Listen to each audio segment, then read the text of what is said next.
خط پڑھنے کے بعد حسن آباد نے بڑے وزیر کو اپنے پاس طلب کیا۔ وزیر نے اندر آ کر بہت جھک کر سلام کیا اور بیٹھ گیا۔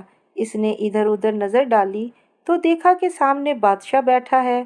یہ حسن آباد کا شوہر چرواہا تھا۔ تخت کے ارد گرد 40 سپاہی بادشاہ کے اشارے کے منتصر ہاتھ باندھے کھڑے ہیں اور تخت کے ایک طرف کوئی منہ پر نقاب ڈالے بیٹھا ہوا ہے۔ اے بڑے وزیر، اس نقاب والے شخص نے کہا، تمہیں اکیلے ہماری چھاؤنی میں آتے ہوئے ڈر نہیں لگا؟ یہاں تمہاری حمایت کرنے والا کوئی نہیں ہے۔ اگر میں تمہیں مار ڈالوں تو؟ بڑے وزیر نے حسن آباد کی آواز کو پہچان لیا۔ اس نے فوراً جواب دیا، جس کو خود ہی موت کے منہ سے بچایا ہو، کوئی اس سے کیوں ڈرے؟ تب حسن آباد نے اپنا منہ کا نقاب اٹھا دیا اور اٹھ کر بڑے وزیر کے پاس آئی۔ اے میرے محسن، اے نیک دل انسان، اس نے وزیر سے مخاطب ہو کر کہا، آپ ہی کی بدولت میں آج تک زندہ ہوں۔ اگر میں اپنے باپ کی سلطنت آپ کے حوالے کر دوں تو کیا آپ اس کا نظم و نسق عدل اور انصاف سے چلائیں گے؟ ارے بیٹی، میں تو بوڑھا ہو چکا ہوں۔ بڑے وزیر نے جواب دیا، اگر تم نے یہ مملکت میرے حوالے کی تو میں اسے اس شخص کو سونپ دوں گا جو میرے سامنے تخت پر بیٹھا ہوا ہے۔ حسن آباد اپنی فوج کو لے کر شہر میں داخل ہوئی۔ بادشاہ کی تلاش کی جانے لگی لیکن وہ کہیں بھی نہ ملا۔ وہ تو ڈر کے مارے اسی دن بھاگ کھڑا ہوا تھا۔ اس کے بعد کبھی کسی نے اس کو نہیں دیکھا۔ حسن آباد اپنے چرواہے شوہر کے ساتھ مل کر ملک پر حکومت کرنے لگی۔ جتنے بے گناہ زندان میں پڑے ہوئے تھے اس نے ان سب کو آزاد کر دیا۔ ان میں سے متعدد کو اس نے مختلف شہروں کا حاکم مقرر کر دیا۔ اس طرح حسن آباد اپنی مرادیں پا گئی۔ امید ہے کہ کہانی آپ کو پسند آئی ہوگی۔ کہانی پسند آئی ہے تو میری ویڈیو کو لائک کریں اور بیل کے بٹن کو پریس کر دیں تاکہ میری ہر آنے والی ویڈیو کا نوٹیفیکیشن سب سے پہلے آپ کو پہنچے۔ شکریہ۔ اللہ حافظ۔